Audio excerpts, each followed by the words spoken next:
Hey guys, and welcome to the Med Spa Accelerator Podcast, brought to you by Everable and Cass Consulting.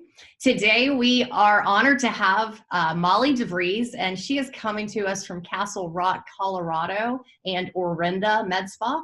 Molly, you were telling me you've been in business for about a year now, so just give me like a recap, kind of intro, bio, who are you, and then we'll get going.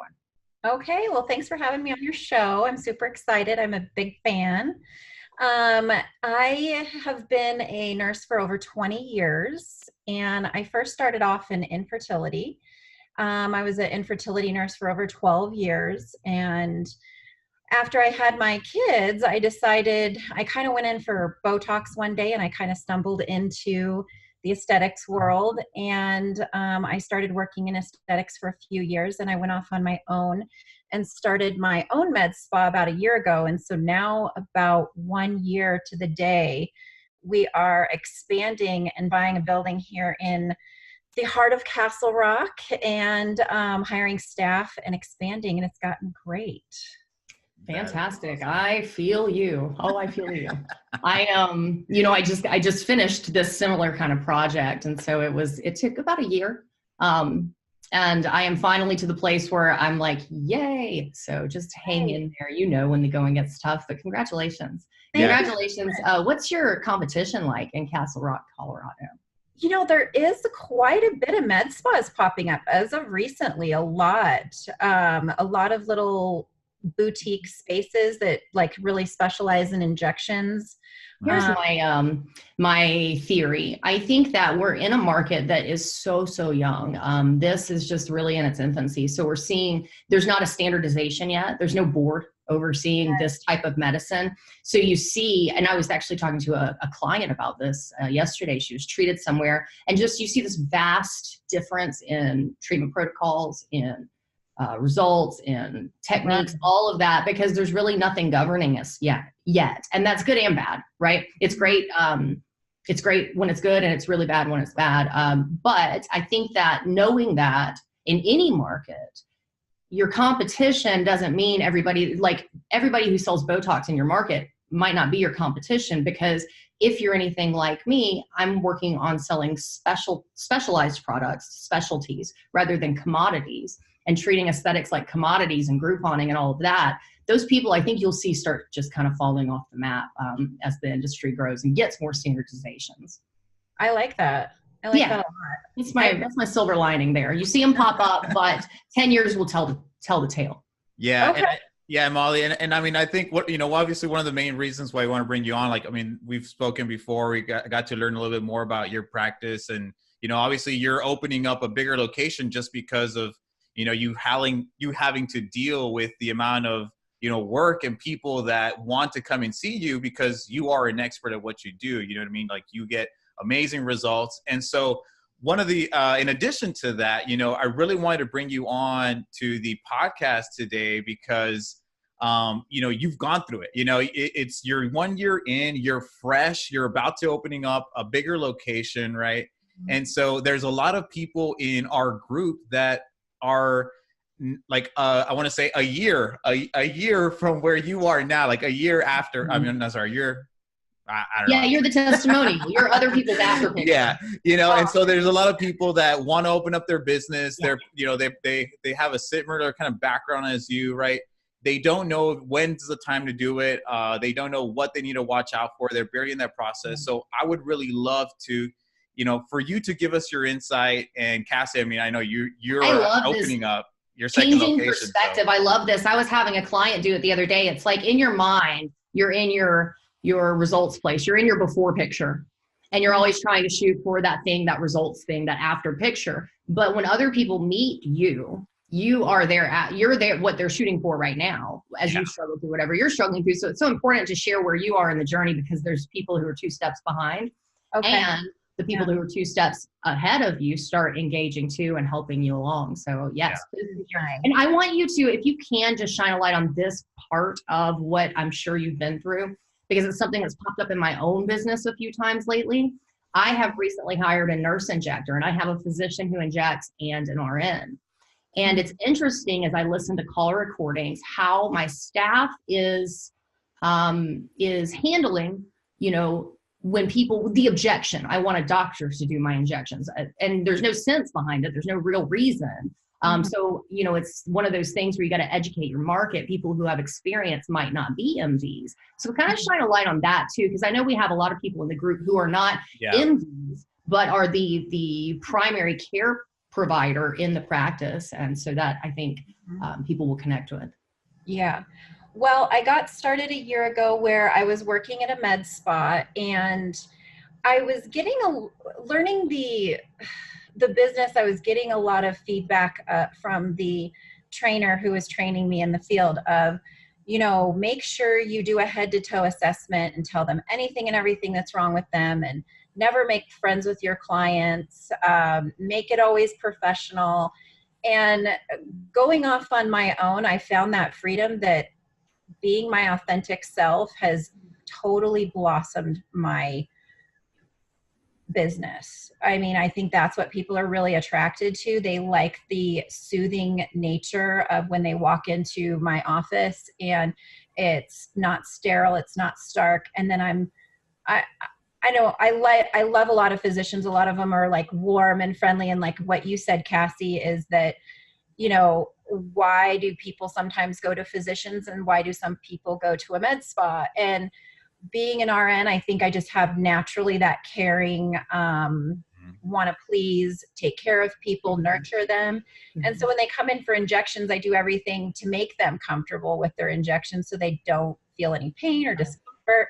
When I think that maybe some doctors are more pressed for time, and so they need to pump them in and pump them out. And it's, I take a lot more time with consulting. Yeah. Right. I think that that's so important, because it's like, I hear my own staff, like somebody will just ask the question, is the injector a doctor? And I hear my staff become apologetic almost for the RN. And it's like, it's just a place, an area of opportunity for education, because there are many people who are, top injectors who are not, have never been an MD. Plastic surgeons, that's the best. I get my injectables, my non-surgical aesthetics from the surgeon. I'm like, why would that make any sense? The surgeon does surgery, not non-surgical aesthetics. So it's about educating the market. But I think you're right. Like that connection, people feel authenticity. If you go to work in the morning and you like what you do, people want to do business with that. And it is like, people don't think, how they say your kids can feel the mood that you're in? Well, I think the whole world can feel it. If you get in a room that's small enough for just a moment, people can feel what kind of mood you're in. And so I find that your, estheticians and nurses and those mid-level providers, physicians assistants, often don't feel that rush and pressure. And like you're saying, have that bedside manner that makes people want to do more, makes people want to come back. And I've been telling my staff, it's not about getting it right. Like, as for me, when I work with medical professionals and I'm a patient, the people who I keep on my care team are the people who I know I can call if there's a problem, and they won't wait till the end of the week to get back to me. It's the people I know who care. It's not like the pressure is on you to get it right the first time.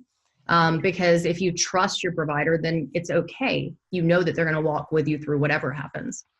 Right. And I feel like giving a lot of my clients my cell phone number makes them feel comfortable.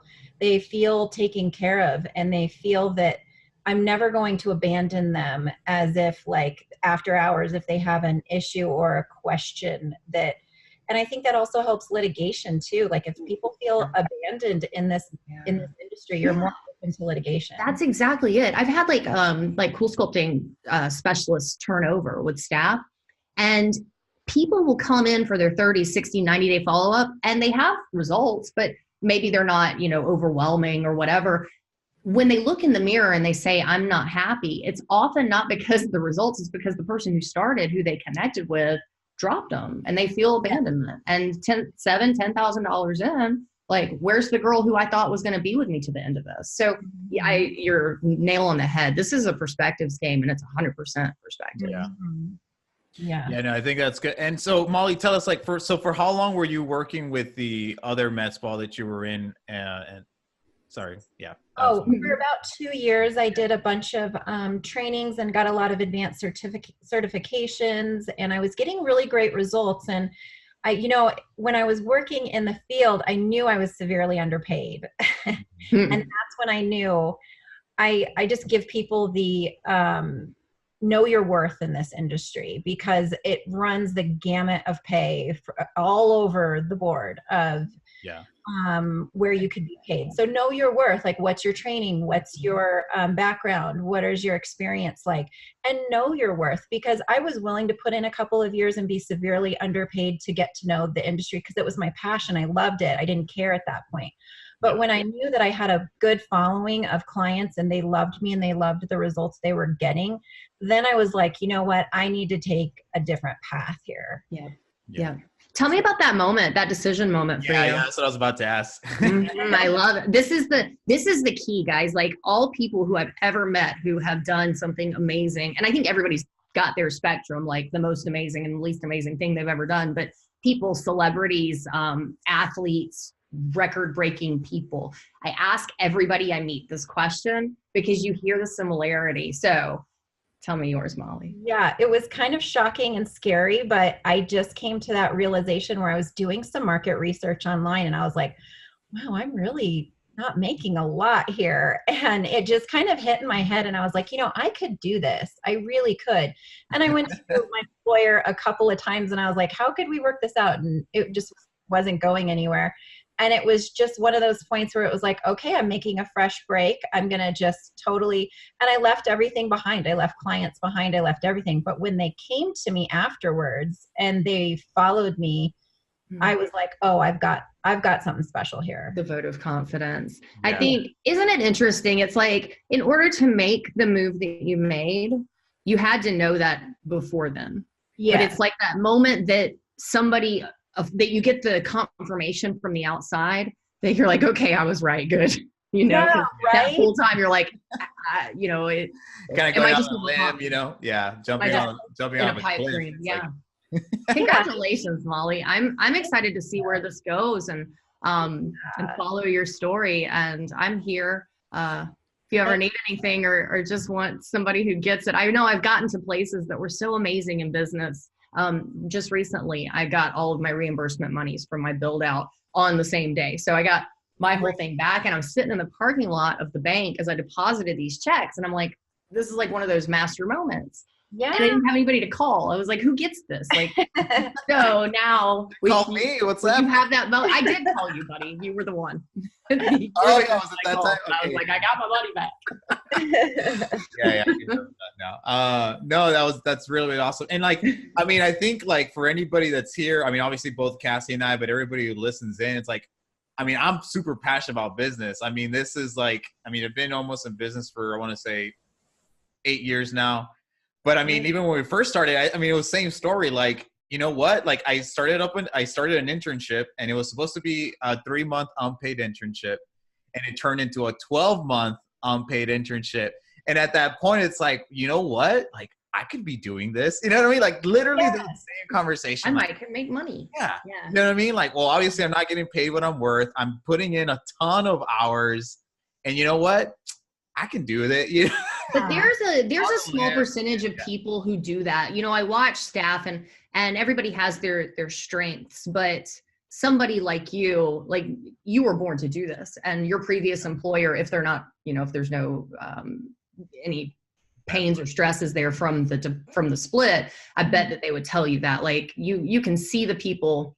I get frustrated sometimes because I'm like, why won't people work like me? But it's because they branched off and did the thing that they needed to do. And I think, some of what we see, some of the problems that we see out there are these lacking standardizations in the market. And if you know that, and educate your consumer, you don't have to talk negatively about competitors, but you can make your consumer aware that all providers are not created equal. And it's not about the products, it's about the provider. Right. Just like physicians, there's all different types of physicians, all types of nurses and providers, and can all give the same blood pressure medicine, but it's not about the medicine to get the full value of what you're paying for, or the sculpting or the Botox. Exactly. Really, really good. So, I mean, okay, so exciting. So we know about like when you decided to make that decision. Tell us about some of the some of the things that were going through your mind? What were some of the challenges that you faced when you just made that clean cut and then you started looking into starting your own business?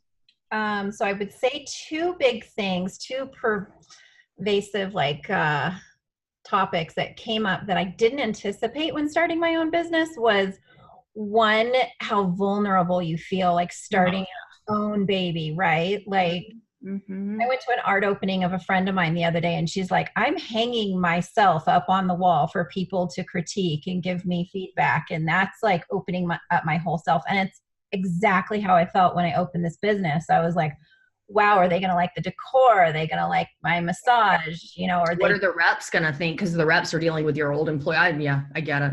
Yes. And it was so that confirmation from outside, somebody saying you're awesome and thank you for doing this. It felt very vulnerable to open it up. I thought, I'm going to start my own business and I'm going to call the shots and it's going to be great. I'm going to have all this confidence. But in reality, you're like, whoa, I do want to be the best. And I don't want anybody to feel any negative vibes in my space. And then the other challenge I would say that I didn't anticipate was, a lot of men didn't want to help me, being a woman. Like I got a lot of men realtors saying, well, who's doing your financials? Maybe you should have your husband call me, or, and I'm like, what? You know how good it's going to feel when you can parade yourself around as the number one, whatever. You'll find you're the number one cool sculpting, or the number one Botox, or just the number one blonde, whatever. Parade around, because it'll feel good. It'll feel so good just to outlast their expectations. I remember I opened my first business when I was 21, and so I walked into the commissioner's office to file for the business license, and it was like $75, and I was making the checkout. And he was so condescending. He was like, well, good luck to you. There sure is a lot of competition out there. I hope you have a good plan, little girl, pat me on the head as I walked out. So about 6 months later, when that place was rocking, I was sure to take him a coffee one day and just go and sit down and catch up. Hey, let me tell you how it's going. It felt so good, and it will feel so good to outdo all of those stinky men. Sorry, Luis. Nah, girls rule, boys rule. Still. Yeah, that was shocking to me. It is. There's a jealousy there, and especially if you're confident, because you have to remember, especially businessmen, many of them have been doing business for 20, 30 years. So to see a young, naive, ignorant in many ways person come in and find success when it's just natural that it's a threat. It's different, and make waves, girl. Yeah. Make waves. That's right. I love that. That's gonna haters make you famous. That's gonna be I read that on a T-shirt one time. Yes. Okay. Molly making waves in Castle Rock, Colorado. That is right. No. So let me ask you, where's the name of your spa come from? Curious. So I found it on Pinterest, and it's actually a Native American word that means the spiritual force that is in everyone that empowers them to make positive changes in their life. And I just really liked that. I liked Native American culture, and so did my father. And it was just kind of. You write at all? A little bit. You should blog that story. I mean, even if it's just raw, just real and raw, and hand it to a writer or copywriter. Luis knows those people. But put that out there, because that's something that's like, patients love that. They don't want it to feel clinical and like it's an operation when they walk in. They want it to feel very smooth, beautiful, relaxing, spiritual, uplifting, empowering. Yeah. That's beautiful. You embodied the whole thing. Yeah. Going back to kind of like, I talk about this too. It's like, your ethos, right? Like, what is it that kind of sets you apart in taking a stance in, in your values, your core values in your business, right? And so being able to talk about like the meaning behind the business and what you want to bring into existence through your business, I think what it will help you do is attract some of those people that also have those core values, that have that same ethos. And because of that, you'll have your best patients, because it's somebody that you can actually relate with. in that level. Right. Tell that story, get good at it. Yeah. Tell that story over and over, like Facebook Live, that story. I would mention that in everything you do. Like maybe think about what that philosophy is, and maybe make a short mission statement with it or something that's like under 20 words that you can memorize, that can just be your mantra that you give, like a slogan or a tagline or something. Yeah. But I would explain that because that's so beautiful. Thank you. You're welcome. So, you talked about like, I want to touch a little bit on like the whole thing about vulnerability. I mean, I think that's such a big thing. I know in one of our other episodes, one of the very first ones, Dr. Stacy Shropshire, she touched a little bit on that. But I mean, I think it's so true. Like, it's so unexpected when you're coming in as a business owner. And that's the thing too. It's like, I think I was 21 too, and I opened up for 22. I think I had just turned 21. And so for me, it was like, oh, we're going to make so much money. It's going to be awesome. And this and that. And everything's going to be so great. And it wasn't. And it was a lot about putting yourself out there. Yeah. And Cassie, and obviously Cassie and I talk a lot. And one of the things that I've in our conversations that we've talked about, that we mentioned, is like, I feel like this also goes back down to like ego and like and pride. And it's like, well, one thing is like, well, you want to have pride in your business, but also in business itself, like you need to put your pride aside.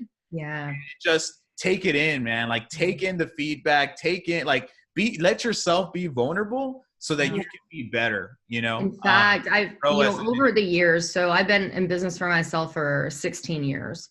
And that you get a punch to the gut when somebody tells you something negative and you have put your heart and soul into what you produce and they have something wrong with it. I mean, it hurts. Yeah. And sometimes the knee-jerk reaction is defensiveness, and to say, no, I didn't intend that or whatever. And that customer's always right slogan really, really, really works. And getting this far along, I can hear negative feedback in a very objective way. And I actually, every time I get it, I always say thank you.